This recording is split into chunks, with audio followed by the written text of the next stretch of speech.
Alrighty. I am here with Paul Pappageorge, and he is the founder and CEO at Ashland Capital Advisors. How's it going, Paul? It's going great, Steve. Thanks for having me today. I appreciate you spending some time with me. Yeah. I love doing really tactical and strategic episodes for everybody listening, and I think this is going to be a special one. So, what I'd like to do before we unpack some of the strategies people can do with planning and advice, let's talk about your background. Like, how did you get into the space? I got in the space following an exit from a business I was running back in 2004. And I'd been trained as an accountant. I was a CPA. I worked in public accounting, and I was running a company at that time. And I sold the company and I handled the transaction myself. And it was so invigorating and so exciting. And I made so many mistakes that I said right then and there, I would love to help people to do this. It's a very theatrical process. You know, it's a one and done, highly creative endeavor where nothing's ever the same. I'm a curious kind of person, and having the opportunity to re-engage with people on a repetitive basis, not the same person over and over again, but different people going through this process is what I really get excited about. So I have been helping people to plan for an exit or to sell their companies or to buy a company or to merge a company or to divest a division or whatever it is for over 2 decades. And I think at the core about who I am, it's about a curious learner and a teacher. I really like explaining to people what goes on behind the scenes to demystify the process because in getting ready for a sale of a company or actually doing it, most people only do that once in their life, maybe twice. We do it, every day. So we just have more experience at it. That's all. And we Mhm. love to share and learn and collaborate, which is kind of, I think, the hallmark of what we do. Yeah. Yeah, and I think that there's something to be said about the doing something every day and somebody who's going to do it once or twice in their life coming to that experience and having an outsider look in.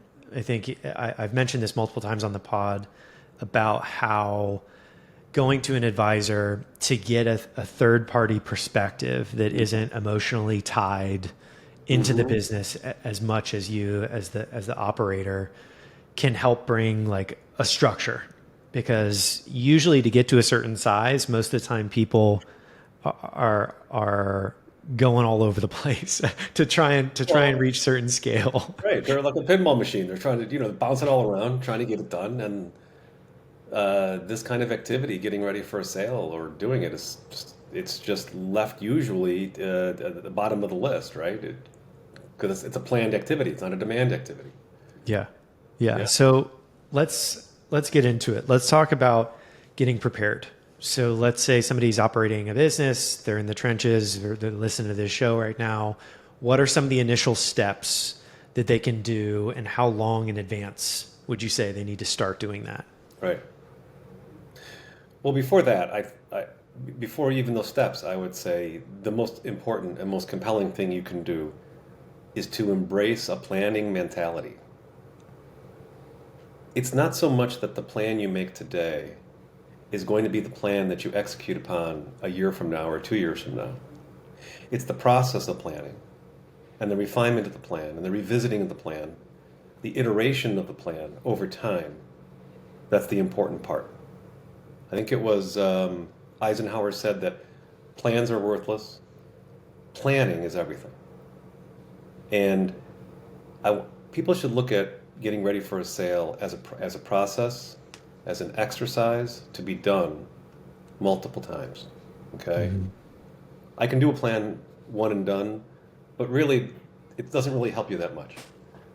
Uh, so, embracing a planning mentality or committing to some amount of time that you allocate to doing some planning is super critical because most people don't do anything. I have a great graphic. It shows like a bunch of people running around with like chickens without their heads.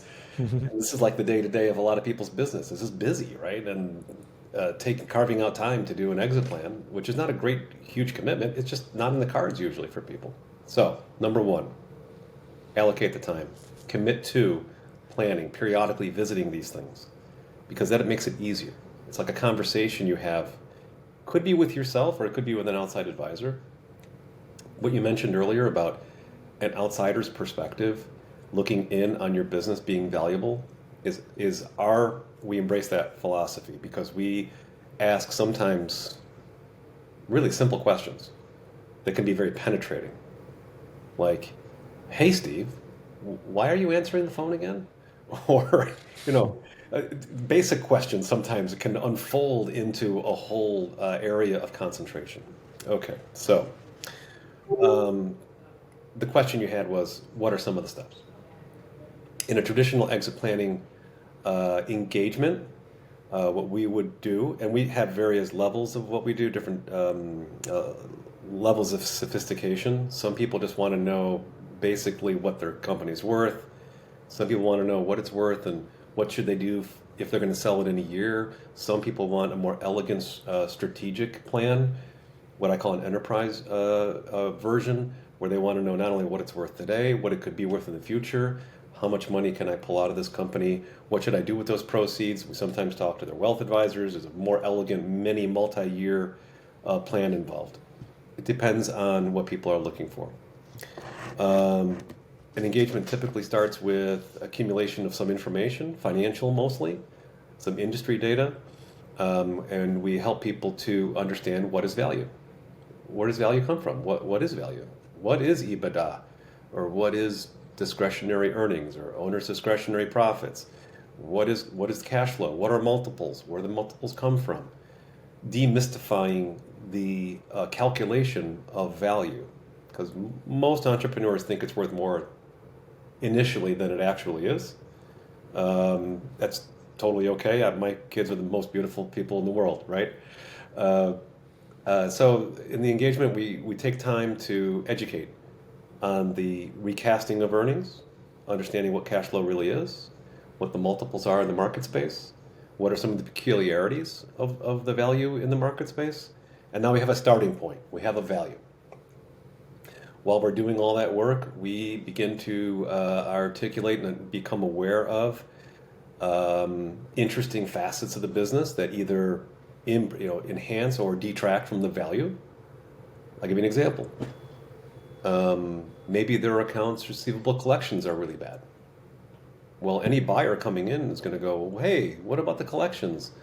92 days. That's going to reduce the value of the business. On the other hand, if a buyer came in and said, oh wow, you collect your receivables in 3 days? That's fantastic.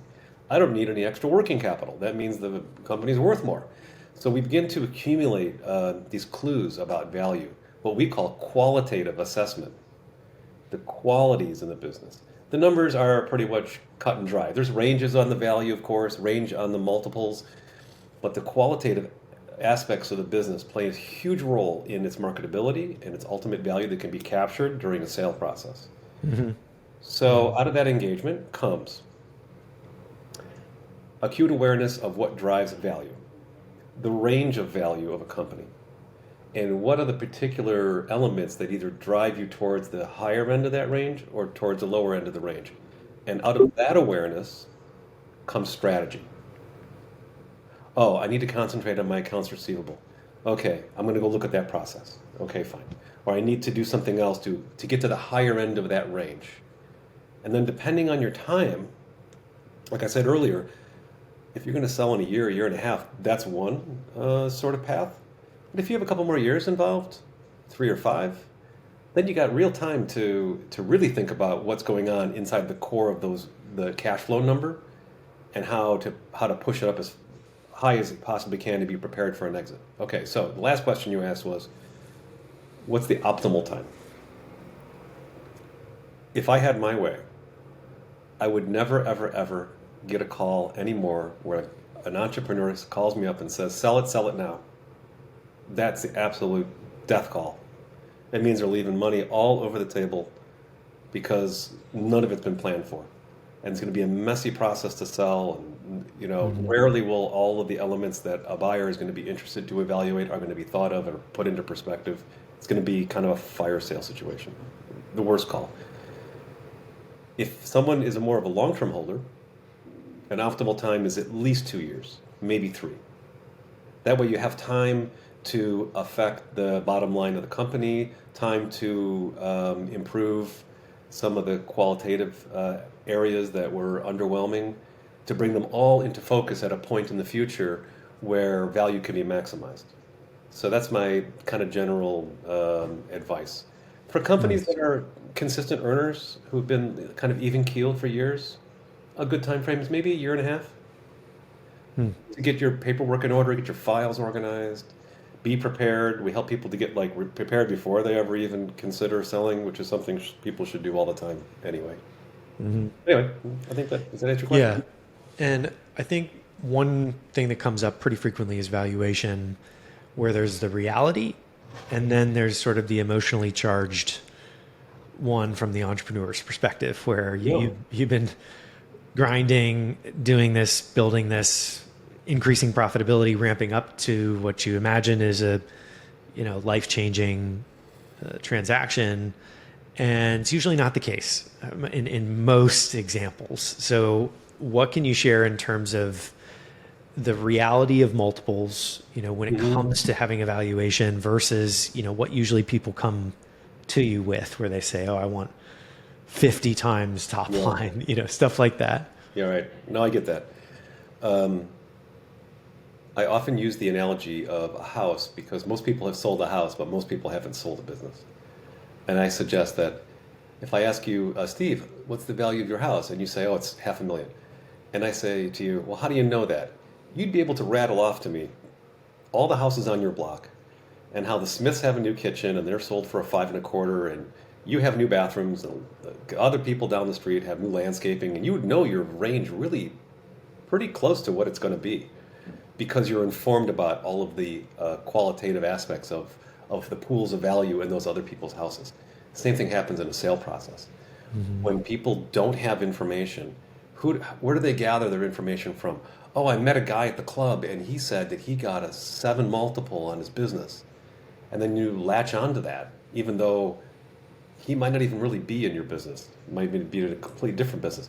So I'm just saying that a lot of people's perception of value is not rooted in numbers, in Hmm. closed deals, just like comps, just like real estate. When that real estate appraiser comes by and does that appraisal, and they have those comparable properties, we've all seen that, plus and minus, extra bathroom, minus the thing, plus a pool, whatever.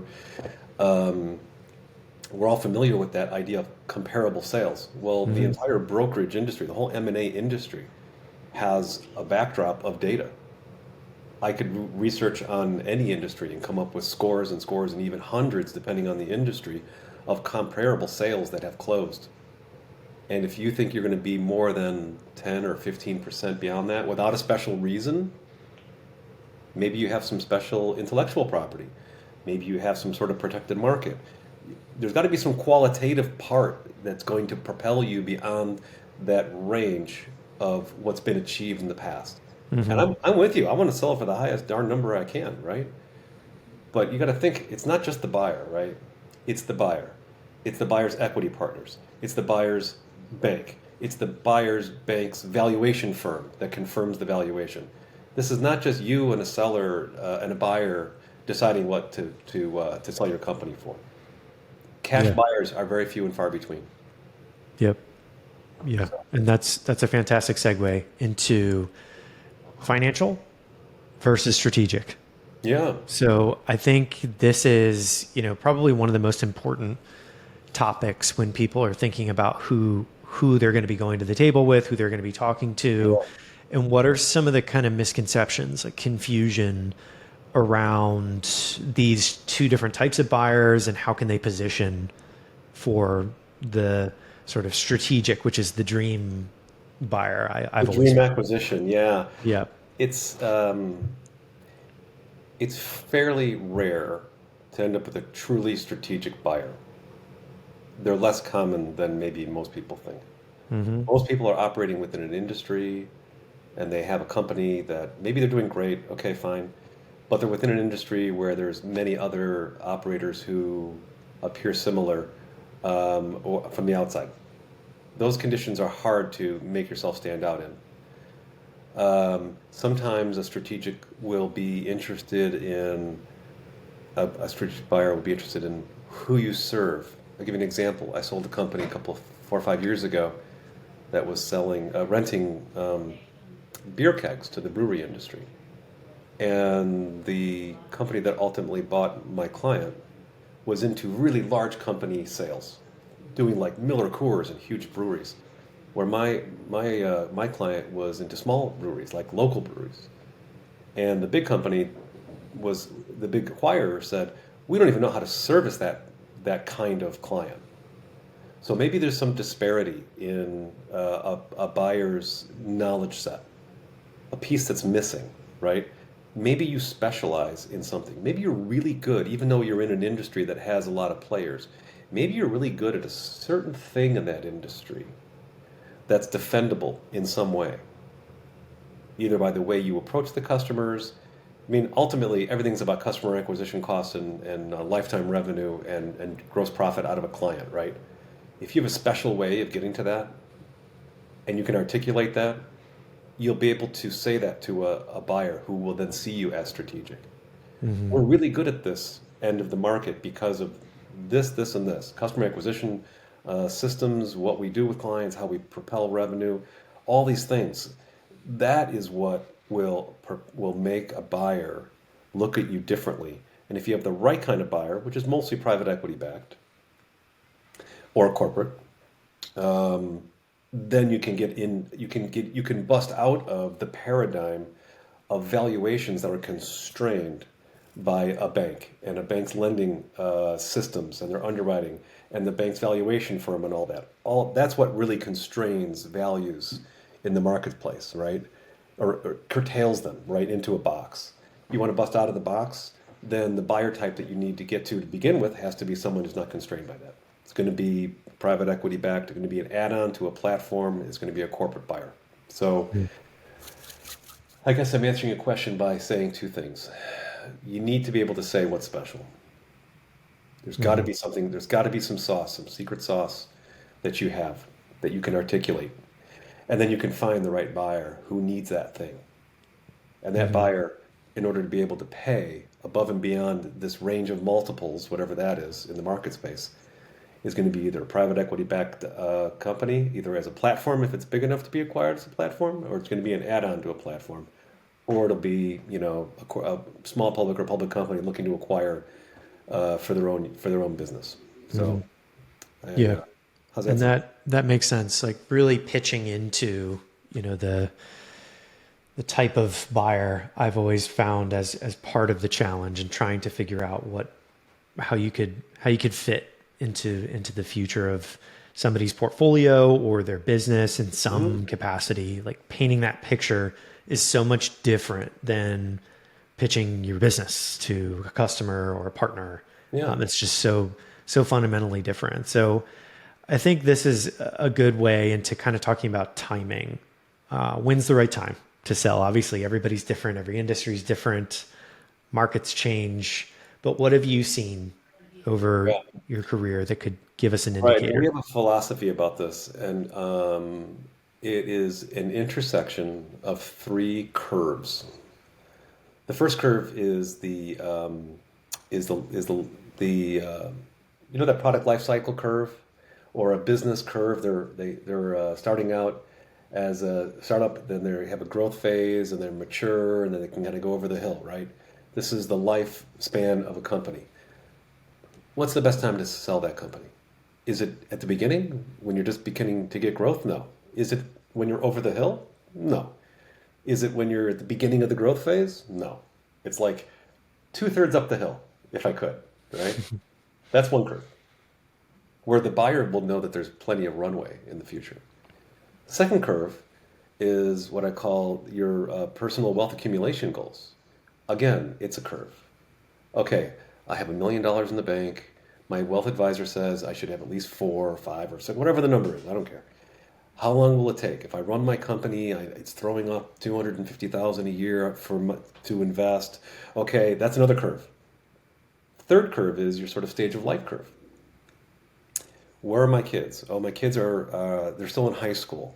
Is this a good time to sell the company? No, because they're going to go to private schools. Okay, we should wait a while. So these are the three curves: company's life cycle, my personal financial wealth accumulation cycle, and what's my personal cycle? What do I want to do? Now, try to bring them into phase where they're all sort of together. It's impossible to satisfy all of them at the same time. Hmm. So you have to sort of give up a little bit of one to have them all fit, to shoehorn them all into a time frame. Satisficing is what some people call that process. It's sort of like you can't get everything, but what's important, right? Hmm. Well, if you know, and there's lots of rationales, and we can sit with clients and talk for hours about what is the optimal bliss point to get to.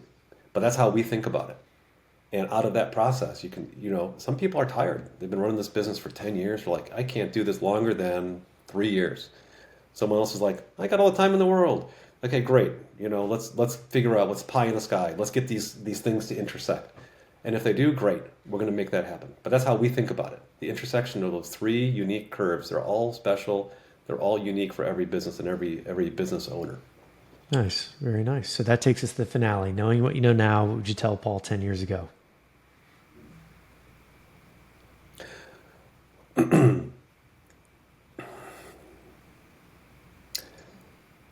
As a business owner or as an exit planner?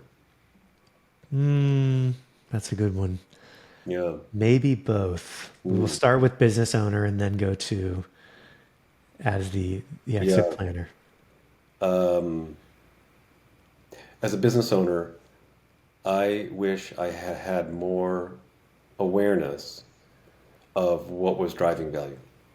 Hmm. I did. I thought I knew at the time because I was in the uniform rental industry, and I thought I knew what the valuation multiples were, and I I was mistaken. Now, it wasn't a horrible thing, but it was a surprise to me when we finally got to the final number. I was like, "Whoa, what do you mean?" Okay, so that was the goal, the gap there. With exit planning clients, the biggest advice that I can give is the advice that I gave at the beginning, which is plans are not that worthy. Planning is everything. Getting into a regular routine of planning. I don't care who you do it with. Do it with your wife, do it with your brother-in-law, or do it with a professional like my firm. But just do something because if you begin seeking information, you'll find it, right? I mean, we have all of our information organized and ready for you to see it, but you'll if you're just doing any kind of activity to figure out where you're going, you'll get somewhere, right? Hmm. Just do something is what I say to people, and embrace something you're going to do periodically. Is it once a year? Is it once a quarter? I don't care. Just do something, and that will have its own benefit to you. Because most entrepreneurs have a pit in their stomach. They think, I mean, they talk a big game about it's worth so much or whatever, but in their core, they know they don't know the value of the company is or how to get out of it one day. I'm just saying if you embrace a planning mentality, it will make you feel like you have more control of your environment, especially of something that's so important, like how to get out of this company one day, in Hmm. an orderly way, not in a rush, exiting on your own terms. That's what that means. So Well hopefully said. that's helpful. Yeah. Exiting on your own terms. Love that. All right. So where can people learn more about what you're working on? Come visit us over at ashlandcapitaladvisors.com. We have a brand spanking new website from last year that has all sorts of interesting resources in it, insightful videos, all sorts of topics, white papers, a lot of me talking, unfortunately, but and there's topics, many areas, topical areas with all sorts of relevant articles. We love teaching and we love talking. We are not transactionally focused. We're a relationship oriented kind of company. We never push people into doing any particular thing like selling their company tomorrow, which maybe an M&A guy would be doing. We're in it for the long haul. And if you want to chat, just go to our website. There's a place you can enter your name and we'd be happy to chat with you. and give you some the benefit of our experience. Right on. And what's the URL for it? www.ashlandcapitaladvisors.com. Cool. Very nice. All right. Well, wherever you guys are listening on iTunes or Spotify, the link that Paul mentioned will be in the show notes. But thanks so much for coming on and sharing tactical wisdom, Paul. Great to see you, Steve. Bye, everybody.